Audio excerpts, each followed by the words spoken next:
It's time for part 2 in series 1 of our never-ending training videos. You've been waiting all week for the second one. Thank you ever so much, everybody who commented in Discord this week. You obviously loved it, you learned a lot, but now we're talking about candlesticks. Yeah, I don't mean candlesticks, the candlestick maker. I mean the candles on charts. I know, you knew what I meant.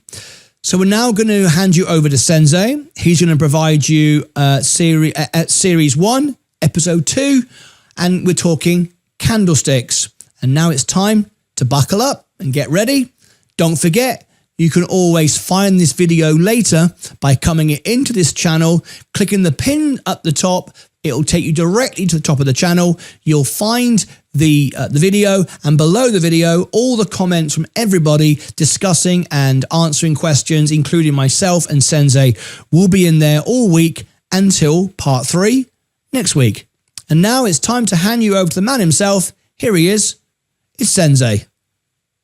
Hello and welcome to Martin Lucas Investor. My name is Sensei and welcome to episode 2 of series 1, Foundations of Technical Analysis.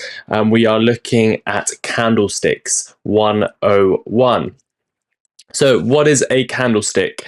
A candlestick shows 4 key prices. Candlesticks is what we use in the trading world. You can look at graphs, you might have seen them on a line chart, you might see them in bar charts. What we look at as traders is most commonly and most useful candles to look at is a candlestick. So whenever you look at one of my charts or you look online, you will see these bars and these candlesticks. These are called they're normal candlestick patterns. You can always change them between bars and different types of candlesticks, and you can do areas and stuff like that. But what we stick to is candles.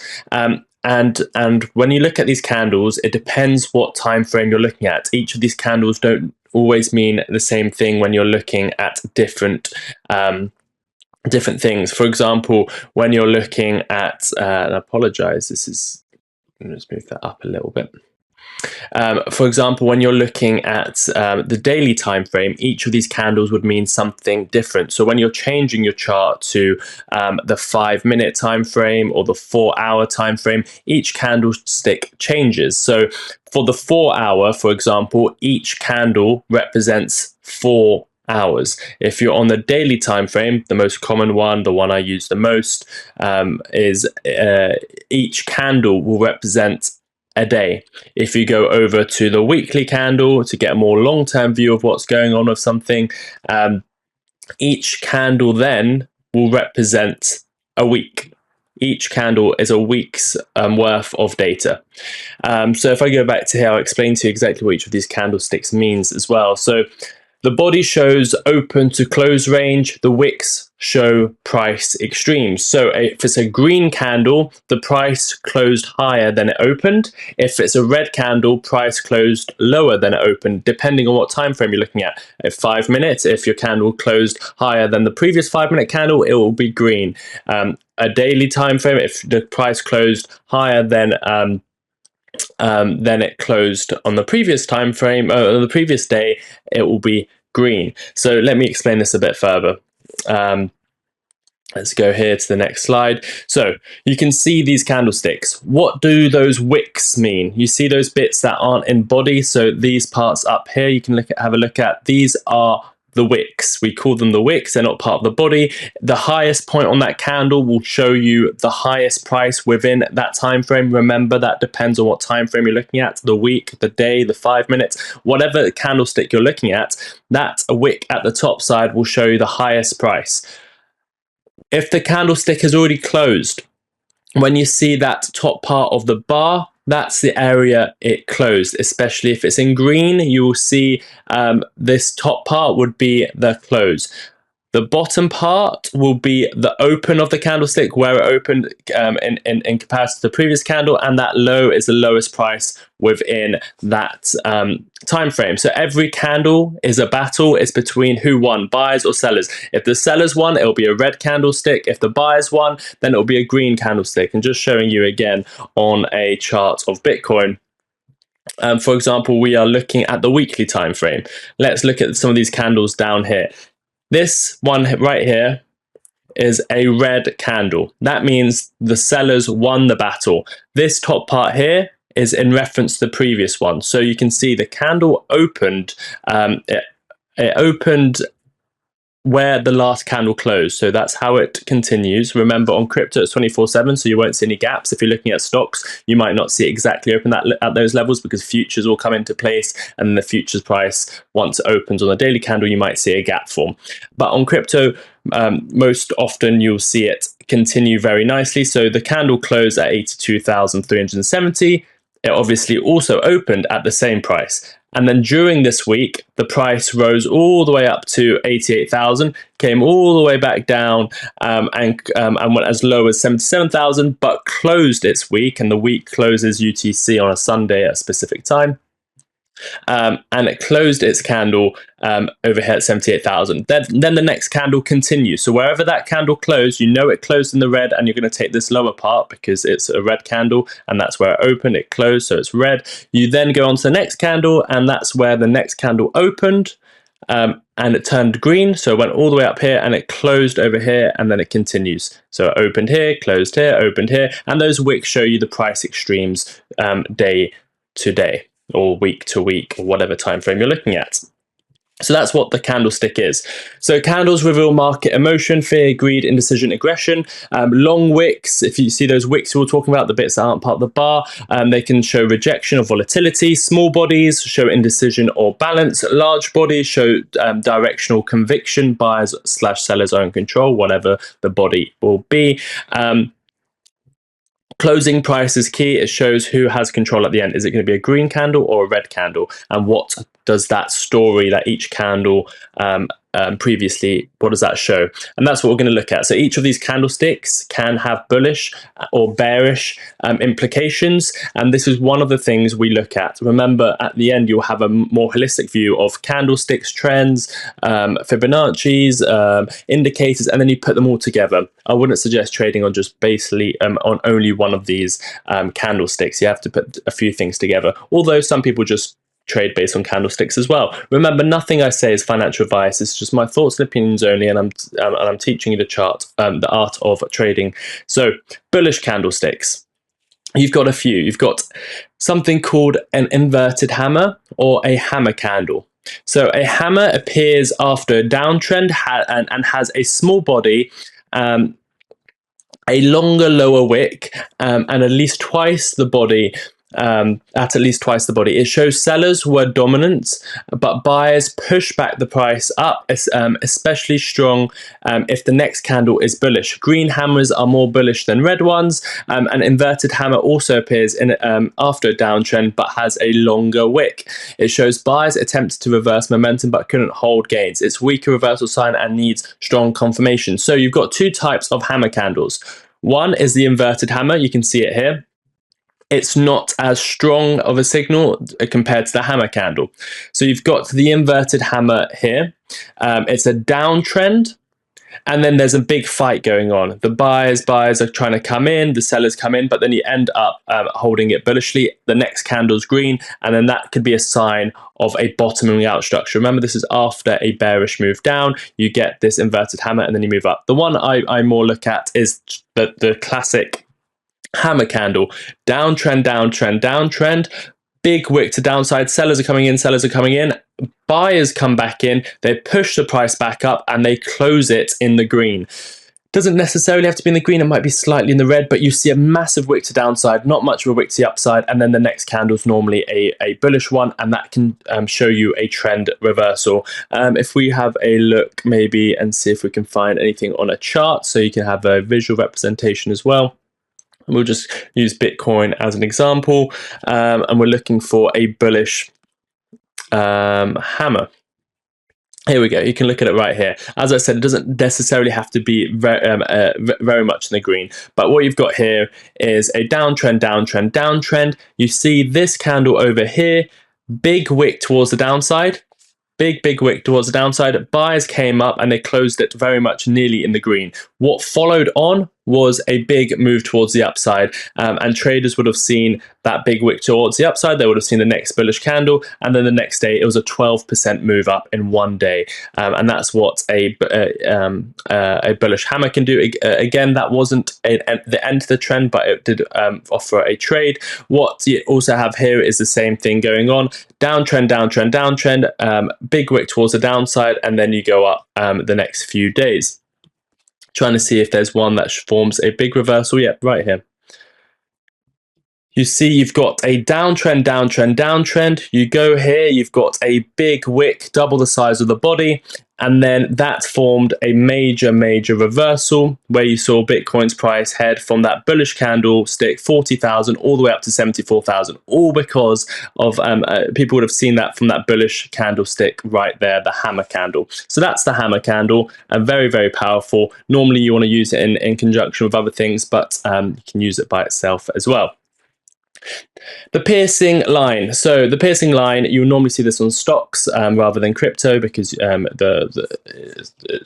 way the candles open, crypto is 24/7, stocks isn't. So the piercing line is a bullish 2-candle reversal pattern seen after a downtrend. So again, this is a bullish trend, but it's after a downtrend. You'll see what's on the screen right now. You can see what that candle looks like.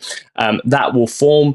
It consists of a long red candle, followed by a long green candle that opens below the red candle's close and closes at least halfway into its body. It signals strong buy pressure with a confirmation coming from the third bullish candle. So you can see what's going on here. It's downtrend, downtrend. The candle opens up. The candle opens down. So the candle, and if you're confused, how does a candle open lower than the previous candle closed? Well, because stocks don't trade 24/7. The next candle isn't necessarily in line with the close. In fact, it's quite unlikely because futures trading will bring it down. So what you've got here is a candle closes here. Let me turn that off. Candle closes here. It opens lower, but then you come in and the buyers will close back above the previous body. Again, you don't need to know each of these, but you'll start getting an idea. You've got bullish engulfing, a very easy one that everyone should know. Bullishly engulfing candle. So think of that, it engulfs the previous candle. And if it's a bullish one, it's the green engulfing the red. So again, it's a 2-candle pattern. It's a small red candle relative to this one, followed by a large green candle. Green candle fully engulfs the red candle. So you can see this candle here is fully engulfing the previous candle. It's a strong sign of momentum reversal to the upside. Again, if we try and find a few examples for you here on the charts, let me see what I can find. You can see something like this. Again, this is classified as a bullish engulfing candle. Why? This is a red candle, the opens there, the close is there. This next candle is fully engulfing. So you see the whole price of the previous candle is engulfed in this green candle here. And that followed and had a major shift towards the upside, bullish engulfing, trend changing, and then massive move to the upside. That bullish engulfing candle took us from 67,000 to 108,000 on Bitcoin. So you can see how powerful these can be. Again, you can see a candle like this. It's a red candle, then you've got this candle here fully engulfing that previous candle, and you go back onto an uptrend. Again, over here, red candle here, you've got this green candle fully engulfing this previous red candle. The green candle's bar is much bigger than the other one, fully engulfing it, and you continue higher. You get a red day, then you get another bullishly engulfing candle because this candle's bigger than the last red candle, and then you can see the trend continue towards the upside. Again, that took us from 75,000 all the way to up to 112,000. Let's continue. We've got a lot to get through, so I hope you guys are making notes and enjoying this. Morningstar. Again, I like some more than others. This is another one that I put some weight into. So 3-candle pattern, red candle sell-off, small candle indecision, and then a strong green candle buying strength. So it appears after a downtrend. Once again, it's a trend reversal tool, and signals potential bullish reversal. showing selling pressure is fading and buyers are gaining control. So you've got this downtrend, red candle, small little candle here. Not much going on in the candle, bit of indecision, small wick, small body. And then you see the next candle, which is, you have to have all three. You have to have the bearish candle, bearish trend, indecision, bullish candle, green candle. And that's a way of potentially seeing the end of a move down or a continuation of the move up. So for example, here, you can see it over here, red candle, small green candle, big green candle the next day. That's a sign of a continuation or a trend reversal continuing to the upside. Let's see if there's anything else we can have a look at. They're not as, here we go. This is a beautiful one. You've got red candle, small. You can see how small that candle is. Small green candle, not much wicks. Then a bullish green candle, and that morning star took us all the way from 53,000 up until 66,000, and that actually created a trend all the way to 109,000 as well. Let's continue. Okay, so the three white soldiers. The three white strong, so it's three strong candles, each closing higher than the last, appears after a downtrend, signaling a bullish reversal. It shows sustained buying strength and growing momentum. So it's just about three strong candles, three green strong candles. There is the opposite for the bearish side, and we'll get onto that. But the three white soldiers is three strong candles, each one closing higher than the other, and it normally appears after a downtrend. Do we have any on Bitcoin's price? Let me have a quick look. Just trying to see if I can spot anything very quickly. Not really. I don't think I can see anything on Bitcoin's price. There is obviously a few areas where, like here, for example, you can see it in continuation patterns as well, like here.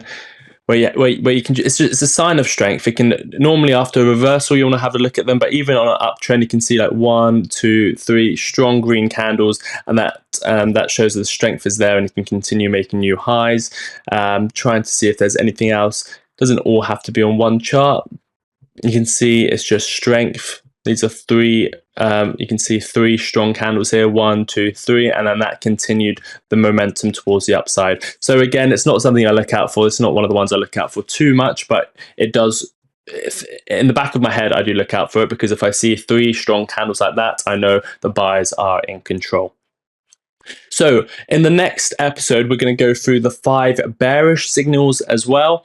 If you want to do your homework, you can have a quick look at them here. You can see we've got the shooting star pattern, we've got the bearish engulfing, we've got the evening star, and the different types of stars that we see, the dark cloud cover, 3 black crows, all those sort of stuff. So some sources that we actually used in this video, just for the images and stuff, I just want to give credit to them. Those are the sources, but we'll cover the bearish candles, as I know we've gone over time today, and I want to keep these small bite-sized pieces. So there you go. That's the bullish side. We will look at the bearish side next week, and then we'll start putting this all together with trends. We'll start putting it all together with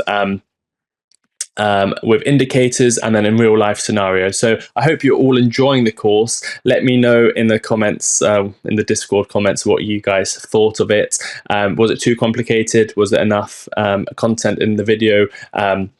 Do you have any questions? I'll be here. So I look forward to doing this again next week on the bullish the bearish side of things, and we will do that next week and then put it all together by the end of it. So thank you all. I'll pass it back to Martin.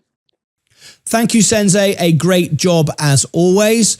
Don't forget, everybody, to go below in the comments and check all the questions that are being asked. Maybe you have a question. Maybe you want to contribute. Ask something from me or Sensei. Remember to always tag us in if you want a response from us. So you go at Martin Lucas or Sensei, and it'll then make sure that we get a notification that you're asking us a direct question. And then don't forget to look forward to part 3 next week. Thank you very much. Until next time, take care of yourselves and each other.